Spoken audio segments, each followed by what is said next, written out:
परिवार ही सर्वोपरि, सत्ता में रहे सिर्फ एक परिवार। गरीब जनता को ठेंगा थमाकर मलाई मार रहा सपरिवार। एक बार फिर अखिलेश यादव ने भाई भतीजावाद की मिसाल पेश की है।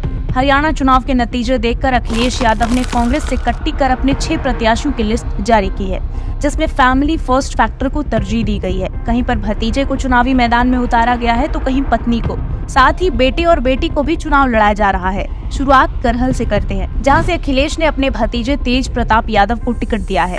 हाँ, कोई और योग्य यादव थोड़ी है उत्तर प्रदेश में, सिर्फ अखिलेश यादव का परिवार ही तो सत्ता की मलाई डिजर्व करते हैं। तेज प्रताप की पहचान ये भी है कि वो लालू प्रसाद यादव के दामाद हैं, यानी कि दोनों हाथ में लड्डू। यही तो खासियत होती है फैमिली बेस्ड पार्टियों की। दामाद, बेटी, बीवी सबको मौका मिलता है। दूसरी सीट है सिसामऊ, जहां से अखिलेश यादव ने अपने पसंदीदा नेता इरफान सोलंकी की पत्नी को टिकट दिया है, जिस पर दंगे भड़काने, गुंडागर्दी, हत्या जैसे संगीन आरोप है। और हैरानी की बात यह है कि पहले इरफान इस सीट से विधायक था, लेकिन कई मामलों में सजा होने पर उसे अयोग्य करार दिया गया। अब उसकी पत्नी नसीम सोलंकी को जिम्मा दिया गया है। तीसरी सीट है मजवा, जहां से सपा ने डॉक्टर ज्योति बिंद को प्रत्याशी बनाया है। यहाँ से भी परिवारवाद की वो आती है। ज्योति बिंद की पहचान ये है कि वो पूर्व सांसद रमेश बिंद की बेटी हैं। रमेश बिंद ने 2024 लोकसभा में सपा के टिकट पर मिर्जापुर से चुनाव लड़ा था, लेकिन हार गए।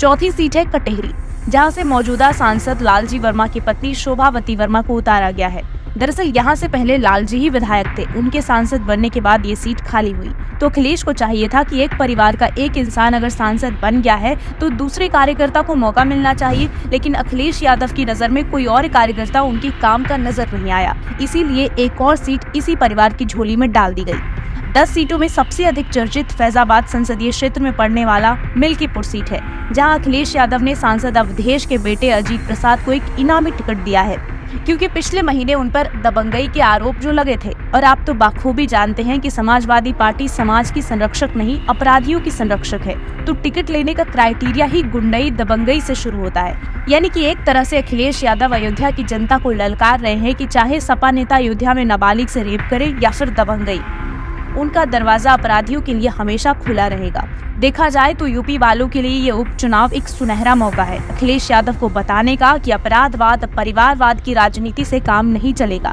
यूपी की जनता सपाइयों के बहकावे में आकर विकसित उत्तर प्रदेश के संकल्प से नहीं भटकेंगे। गुंडा राज वालों के लिए यूपी का दरवाजा बंद हो चुका है। जैसे अखिलेश यादव हठी हो गए अपराधियों को अपनी पार्टी में भरने के लिए, उसी तरह यूपी की जनता को भी दृढ़ संकल्प लेना है कि राम का अपमान करने का घमंड तोड़ना ही होगा और जो गलती लोकसभा चुनाव में हुई थी उसे सुधारना होगा।